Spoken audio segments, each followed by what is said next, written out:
Hello, and welcome back to another episode of iSpark's Food is Medicine.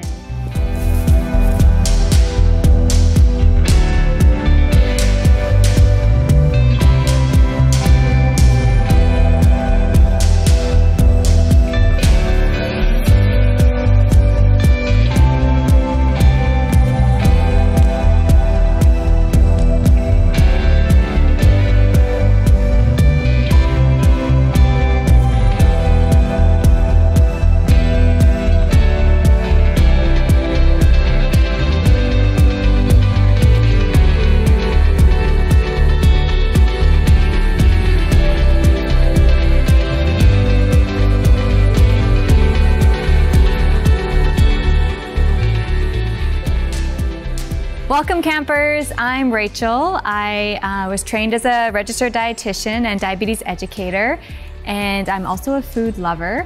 I'm originally from Prince Rupert and from the Loch Swillam band, and I'm here today with Fiona.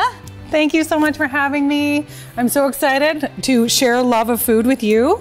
I'm Fiona, I'm a white settler of Irish ancestry, and we're just so grateful. I don't know if you can see the beauty that we're on today. We're here on the homelands of the WSÁNEĆ peoples, and so really honored to be here, and we're camping. Yay! And cooking. Yes, today we're gonna make an elk chili, a stovetop cornbread, and also a stovetop crisp. Oh my God. Yeah, also just we're gonna invite some friends over to have dinner with us today, and just the idea of getting out, that food is medicine, but also nature is medicine, and then also the people around us is medicine to us. Are you hungry? I am so hungry, and I'm excited to make this elk chili. So I thought maybe we could start prepping the vegetables, and then we can talk about how we're gonna make this chili. Great.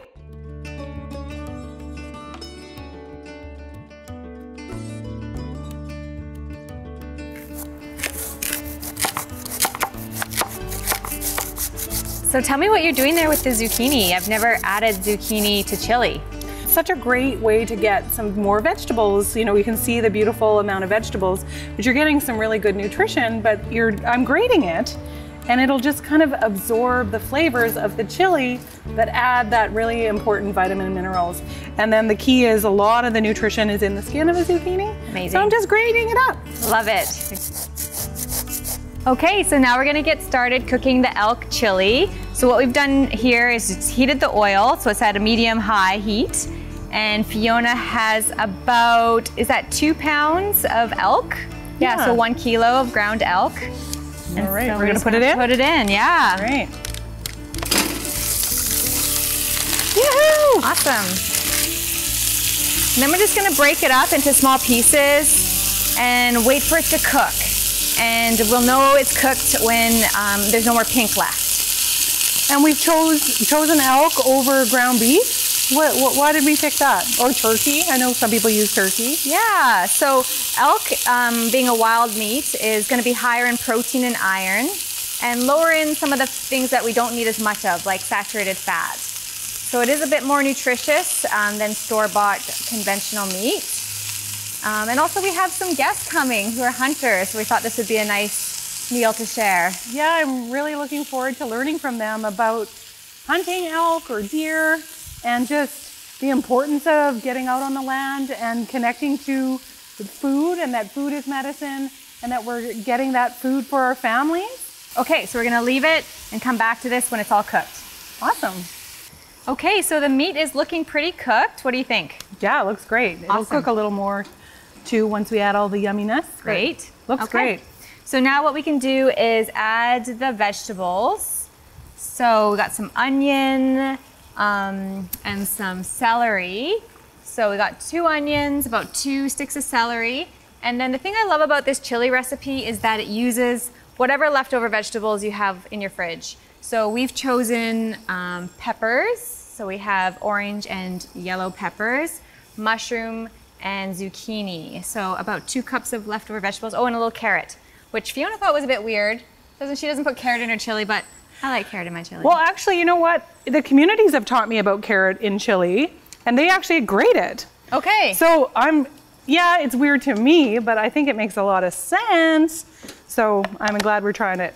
Okay, so we're just gonna stir this up and let it cook down for about 5 to 7 minutes. We'll check and just make sure the onion is cooked, so kind of clear looking.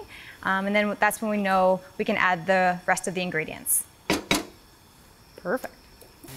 Rachel, this is smelling so good. What's next? Okay, yeah, these look all cooked. So what we're gonna do is add some garlic. So we pre-chopped 4 cloves of garlic. Just gonna plop that in there. Had such good flavor, hey? And so much medicine in garlic. Okay, and then we have some ground cumin. So we're gonna add in about 2 tablespoons, so 2 heaped spoons. And then how do you feel about chili? Do you like spice? I'm kind of like a medium heat. What about you? I like spice, but because we have visitors, maybe we'll start with 2 spoons and we can always add more. Awesome. Taste test. We'll have to eat and taste it. 2. Awesome. Okay. Perfect. So now we can just stir this up and let the kind of spices release their flavor. So usually 30 seconds to a minute. Okay. Same with the garlic. And then we can move on to the next part. Oh, great. So we're gonna just make sure it's all mixed through, and then we're gonna add the zucchini and the mushrooms? Awesome. So now we can start adding the liquid. So we have you've opened some cans of tomato. Great, yeah. So these are just diced tomato, and I made sure to buy the ones that say no salt, just because when we can something, usually we add a ton of salt or sodium, and it's actually quite remarkable. In this can, in a half a cup, there's 10 milligrams of sodium. In the regular one, there's 190 milligrams of sodium in a half a cup. So just a nice way if you're concerned about your blood pressure or your heart or just overall general health, to just buy the no salt and then add the chili and the cumin and the garlic and the onions and everything that'll add that flavor naturally. Amazing. Okay. Oh, this looks good. So we got a really full pot here. So let's let this cook down a little bit and then we can add the last ingredients. Love it. It looks great. Yeah, it really looks good. I love how much liquid was released from the mushrooms and the zucchini. So now what we can do is add the remaining ingredients. So we've already rinsed and drained our beans. So we have 2 small cans of black beans and 2 small cans of kidney beans. So we can just plop those right in. And canned beans are already cooked. So really it's just gonna be about kind of heating them up and melding the flavors. Amazing. And then we have 2 cups of corn about. There we go. So what we're gonna do is just cover this and let it cook for about another 10-15 minutes. Basically, we just want to bring it to a boil again and let everything kind of soften down. And then we'll taste it, add some seasoning, and then put it to the side while we cook our other dishes. Okay, let's check out this chili. Oh, looks so beautiful, Rachel. Okay, I'm just going to turn off the heat, and then let's give it a little taste test. So beautiful, so many colors. It's delicious. Not too spicy. I think if you like heat, you could have added the 4 spoons of chili powder. Okay, awesome. So we're gonna put this aside as we wait for our guests to arrive and get ready for the next recipes. But I thought we could talk about, if you're making this at home, this is a great recipe for freezing, kind of to meal prep during the week. Do you ever freeze chili? Honestly, it's always in my freezer, and I use it so versatile. Like, I'll make a baked spud and I'll put it over the baked spud for like a fulsome dinner for myself. Yeah, it's like one of my main lunches and dinners throughout the winter time. Okay, great. And quick and easy, 30 minutes sometimes. Yep, definitely. Yep. And inexpensive. Inexpensive, uses leftover vegetables. In the fall, you kind of mentioned you could put squash, so you could put butternut squash even, kind of mix it up. I did want to acknowledge that I actually got this recipe from you, from a cookbook, Setting the Table, that you made with the communities. Yeah, I had the honor of going out to Pacheedaht First Nation every month, and I'd always bring chili, and they, like, it just was kind of quick and easy. We only had like a half an hour to make lunch when I was coming, and then it became something, if I didn't bring it, they're like, where's the chili? And they helped the exploration of all the different vegetables and and then cost was something that they always talked about. So we'd use smaller amounts of meat and then fill it up with the beans, and it just kind of, we talked about price point sometimes and just, but the little bit of meat added the flavor, but the beans was like so filling and amazing. Yeah. Awesome. So, Tbsp chili. And we've actually adapted this recipe and included it in our Newfoundland Tribal Council cookbook, which you can get online at the National Indigenous Diabetes Association website. There's a PDF version there. So this recipe is available to all if you want it in a written format. Great, awesome.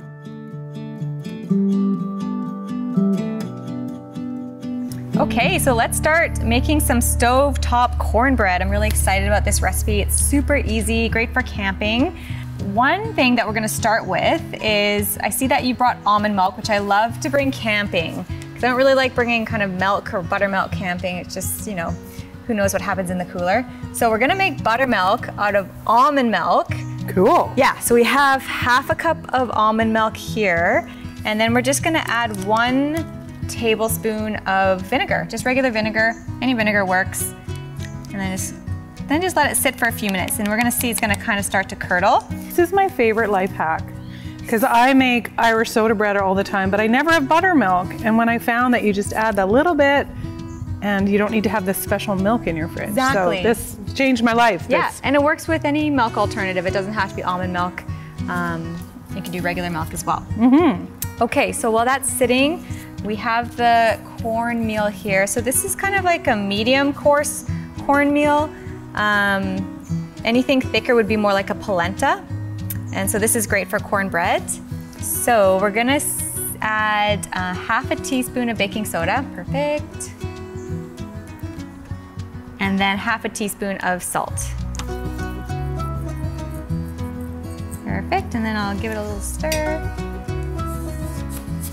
And the one thing that I really like about this recipe, it's super simple. There's no flour in here. So the cornmeal is the kind of center. Exactly, yeah. So a bit more nutrition because we're not filling it up with flour. We're getting the nutrition from the corn and the fiber. All right, so that's the dry ingredients done. Okay, so now we add 1 egg. So we can crack an egg into this bowl. Perfect, thank you. Give it a little whisk. Oh, great. So we're adding a little bit of protein to the cornbread as well. Yes. Awesome. All right, and now instead of sugar, we brought maple syrup. Yes. Yum. So beautiful. So about a tablespoon. Great. And then a tablespoon of oil. So we brought some olive oil.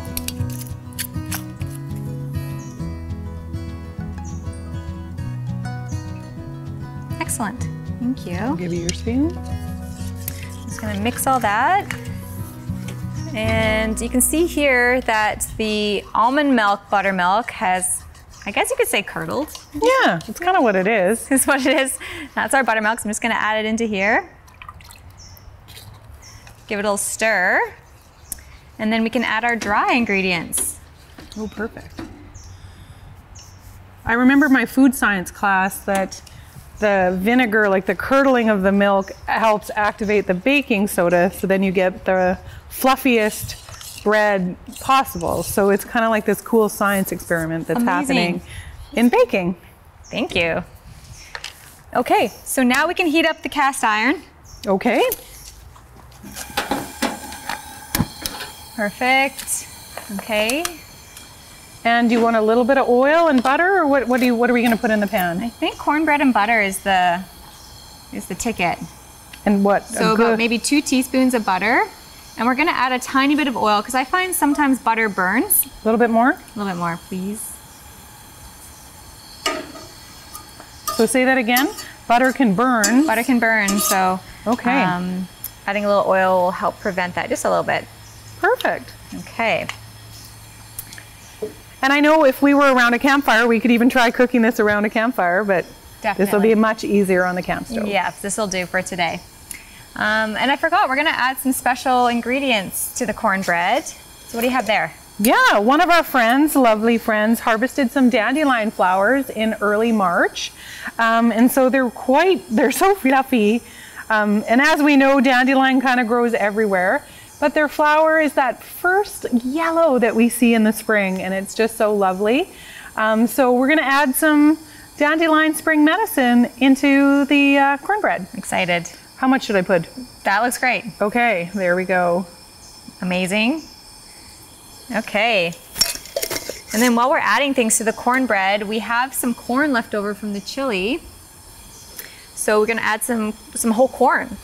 Yeah. Just add a bit of crunch. Yeah. Yeah. And fiber and nutrition, but I'm like focusing on the flavor. But yeah, of course, adding the whole corn would add some deep nutrition to this cornbread as well. I'll help this.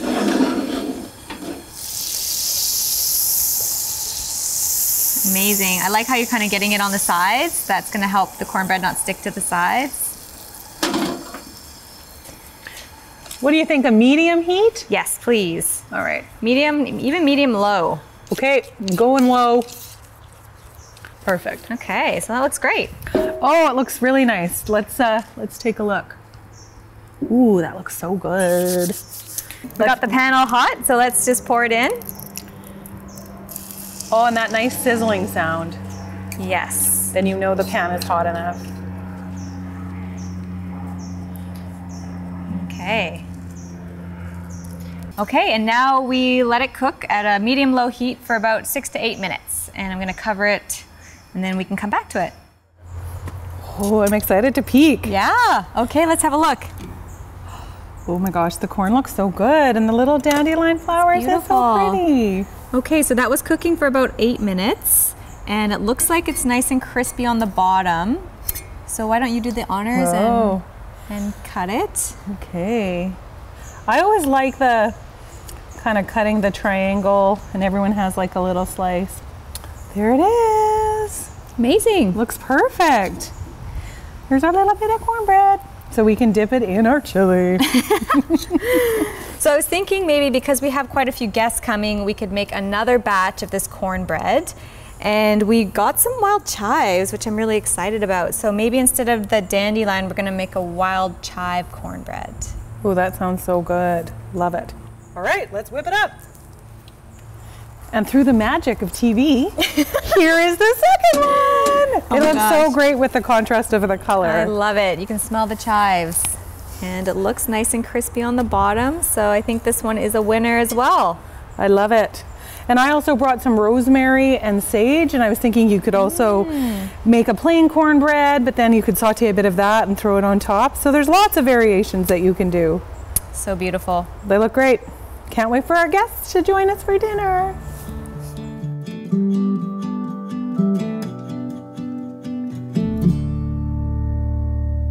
We're gonna make a fruit crisp, but camping style. I'm so excited. Yeah. I don't think I've ever made a stovetop crumble or crisp. Okay, and it's gonna be really easy, really fast. And you know, if you were camping and there were berries around, maybe it was blackberry season, or even better, thimbleberries available. Huckleberries. Huckleberries, you could use whatever you have, and apples help to bulk it out. So yeah, we're gonna start making our crisp. Wonderful, let's do it. So let's get started with the crisp. We have 2 cast irons here heating up because we have a lot of guests, so we're gonna make a double recipe. So these are probably like on a medium heat, and we're gonna use butter to cook the fruit. If you don't have butter, some people don't bring butter when they're camping, or they prefer not to use butter. You could use coconut oil. I like to bring that camping because you could just put it in a mason jar. About, you know, maybe about a tablespoon of butter in each frying pan. Perfect. And then we can add half the apples to each frying pan. Okay. And we've kept the skin on, which of course is, like we've mentioned before in other episodes, keeping the fiber in and the nutrition, where all the nutrition is in the apple, which is so great. Amazing, thank you. And so that's about 3 apples per frying pan. Okay, great. So I think about all the food we've cooked today, and you can really see that we've centered lots of color, lots of fruits, lots of vegetables. And I know that, you know, as dietitians, we're trained to really kind of lay the foundation of our diet in those, and it's about the color. And the more color we can get into our diet, the better. And for me, it's always just like really kind of realizing that they provide our body with so many nutrients and really protect against many diseases. Like I think of cancer, I think of diabetes, I think of heart disease. But then I also think about the energy, the vitality, the kind of medicine that they provide just in our daily life and giving us energy to live and connect. Is there something about kind of all the different fruits and vegetables that we provided that really inspire you as a dietitian? You know, I just love the kind of concept of eating whole foods or foods in their whole form, because, you know, you're right, and all the vitamins and minerals and antioxidants and phytonutrients in fruits and vegetables work in synergy with each other. They love to work together in that food. So kind of isolating one nutrient or antioxidant might not necessarily give us the full benefit of eating the whole fruit or vegetable. Yeah, because I think we hear a lot about phytonutrients or antioxidants or flavonoids or, you know, all these different words, but really what they are is they prevent inflammation in the body and they kind of care for our body. But then, so there's lots of vitamins in an apple, but you could also get fiber and B vitamins and other things. So it's kind of like you said, just eating that whole food gives you so much more benefit than just like, I know lots of people always ask me about supplements and vitamins and minerals, and I do like to try and focus on just whole foods as much as possible too. Definitely. Yeah. And can you tell me, is there something about strawberries and the way they look that resonates with you? Oh my gosh, I love you. Let's see, here we go. I know we talked about in other episodes, walnuts. Right? That it looks like the brain.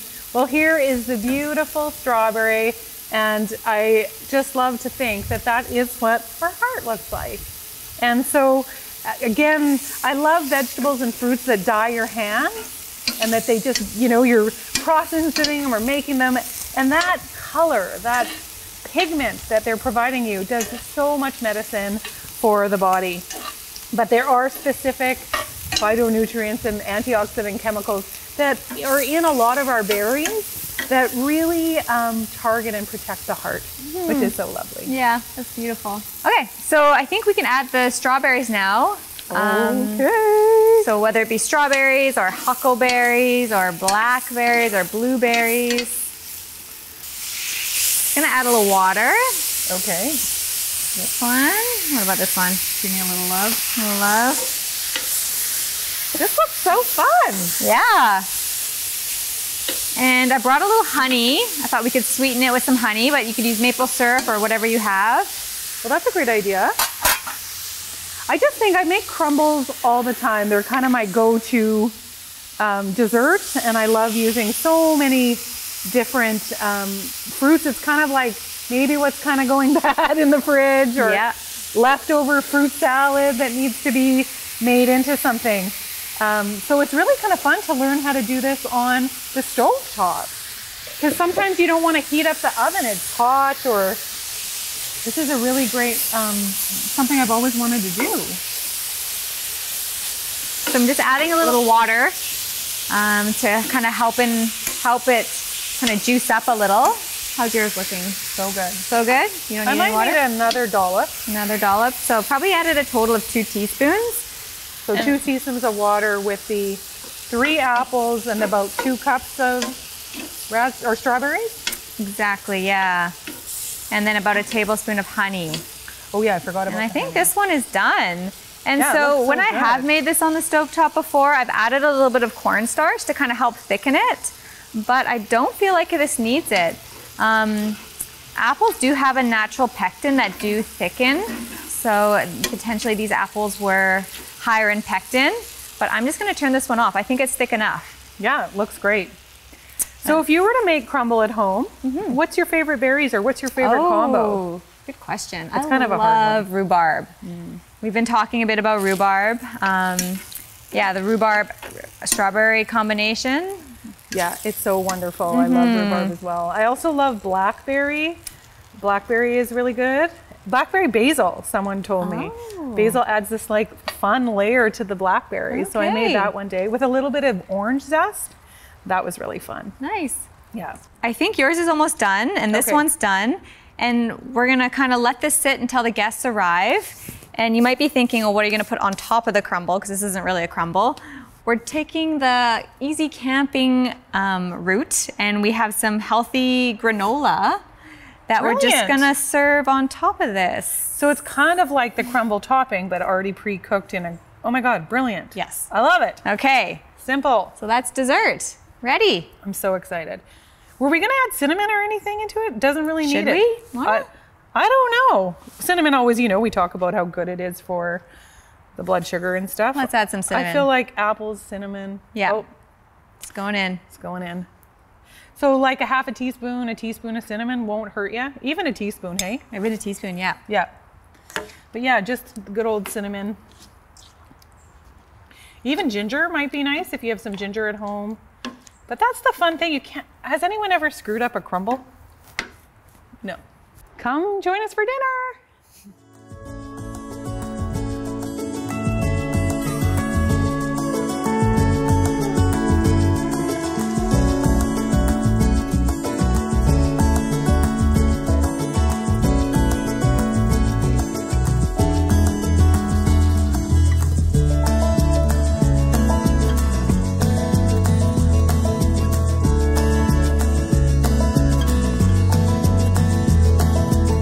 You know, this show is about just that grounding in food as medicine. So we'd love to just hear from you guys how you're embodying that in your life. Food to me has been, I don't know, a teacher. And I love that I get to hang out with people that love food as much as I do. So, yeah.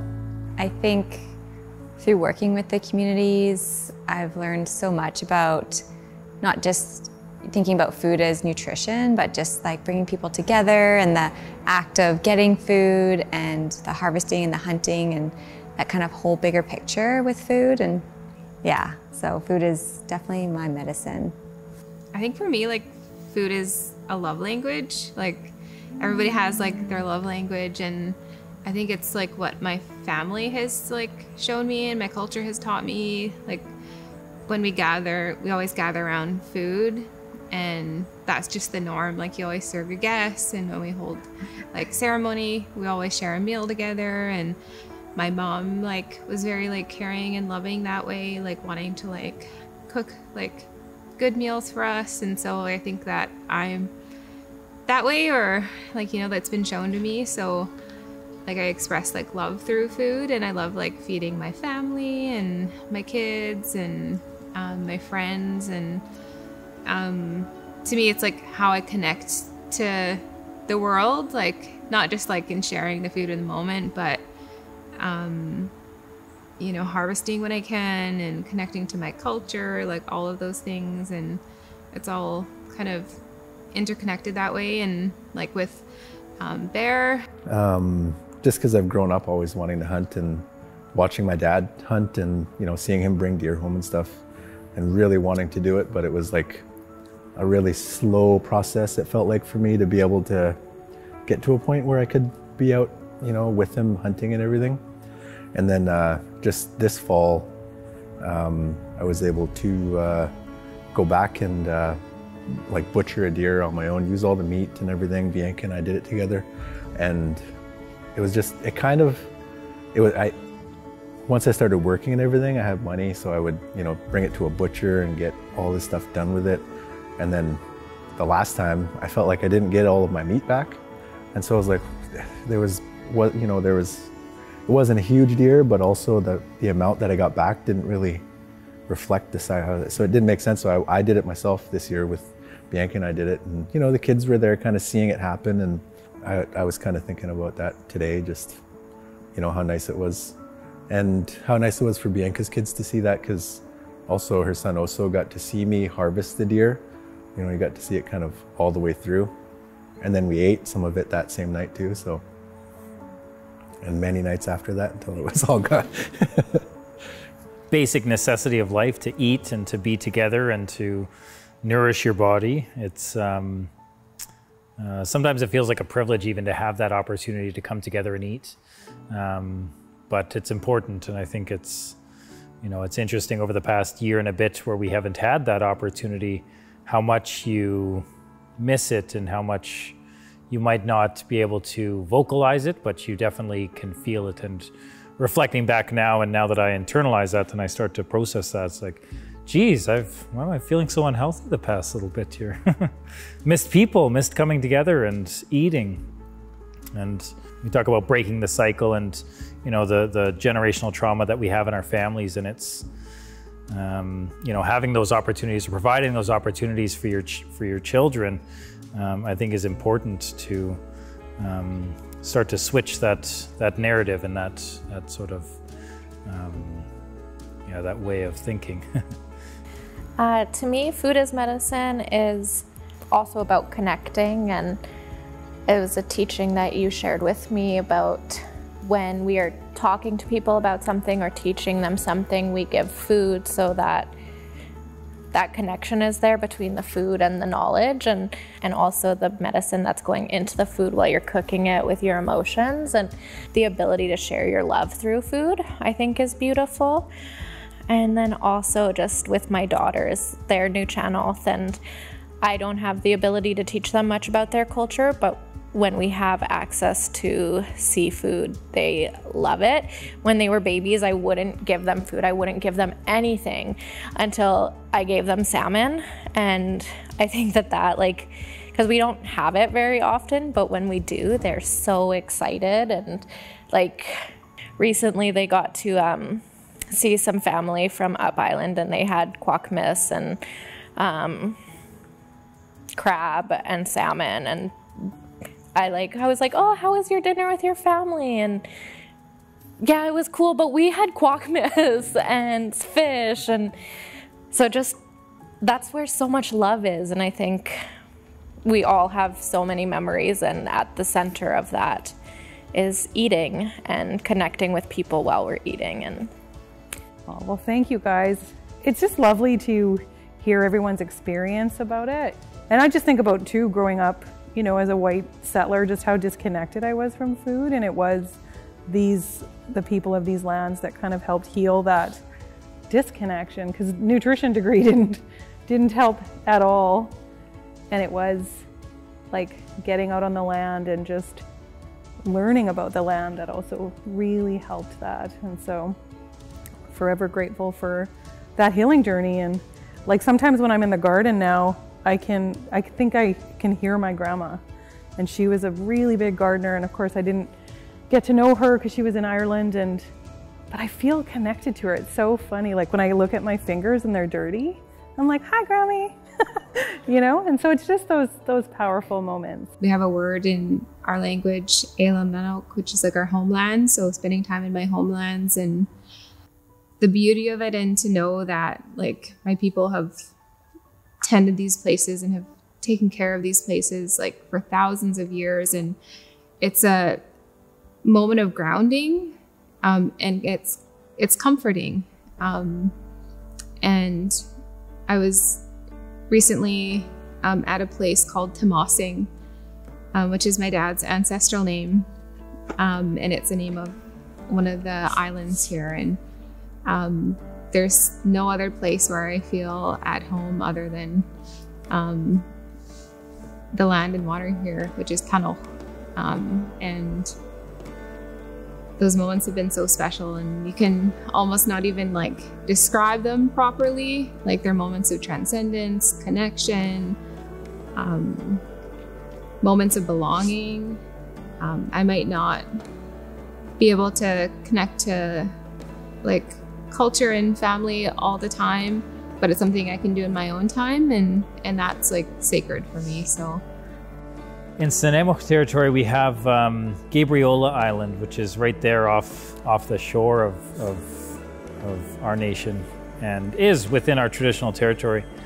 A few years ago, we held a workshop there on Gabriola with probably 20 or 30 folks from the island who wanted to know a little more about the history, about colonization in general, and understanding where they're situated. As a SMONETEN member, it was powerful for me to be in that space, playing the importance of where you are. These clam beds that you're looking at as we look out onto these beaches, these are these same clam beds that we used to harvest from. And you know that our family members, our community would have been traveling right through that same canal or right through that same passageway. And when I travel there on a boat, or when I go through there on a, just to sort of be in that same space is really powerful for me to sort of feel that. And it's frustrating sometimes when you try and explain that relationship or that connection to folks who have no connection to that space or that area. So within Gabriola Island, we've been pushed to basically a parcel of land no bigger than this campground, whereby that's our reserve and that's where we're able to harvest from. And so I find myself trying to navigate these areas and in a safe way for my son and I to sort of exist and exercise our rights. So I haven't been back to my community in over 10 years now, but the first time I grew up in Georgia and like pretty far and not having any idea of being Indigenous or Anishinaabe. But the first time that I went to Kainatchiwanung, which is the mounds and the rapids of where my people are from, and the feeling of just finally belonging and having a place to call home. One of the best moments of my life and one of the most clearing of my mind. And so when I'm trying to get grounded, that's what I picture. I definitely appreciate being able to access the outdoors now compared to when I lived in the city, and just that kind of feeling of like calmness that comes over you. And also the smells, the smell of the ocean, it's so wild. So yeah, I appreciate just the access to the outdoors and getting away from screen time and getting out of the city for sure. Just that calmness. Well, haisga to you all, like, for just joining us, and kind of just like a random invitation to come for dinner in a park, but just so grateful for each of you in my life, learning from you all and having so much fun with Rachel. And thanks for the wonderful food and the meal. It was great. Yeah, Thanks for the time. Delicious. It was so delicious. Gosh. Can't wait to see the bloopers. I really almost caught Rachel on fire this morning. It was pretty scary. What? Yeah, like the stove blew up while we were like filming. We were like ready, and I'm like, I'll just light it. And it was like, so we're gonna light the good old coleman.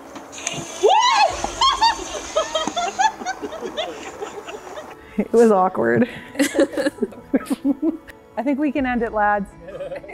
Cut! I don't know if that's a thing. Well, cheers, Rachel. Cheers. What a great day. Yeah, thank you for today. I learned so much cooking with you today. It was so good. It was so nice to meet your friends. Yeah, I'm so glad you could meet them. Really special people. I think I'm going to take some of their sharing and their teachings home with me over the next couple days and digest it. Yeah, same Lots to here. learn. Yeah.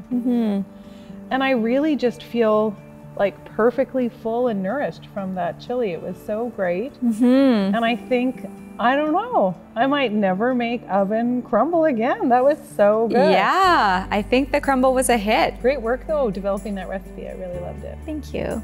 Yeah.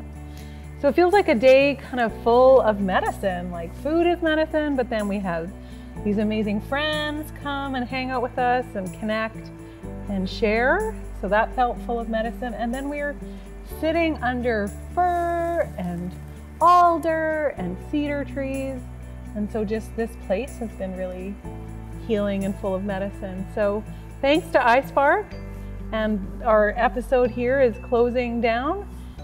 So thanks, and I hope that you were inspired with the teaching that food is medicine and that nature is medicine.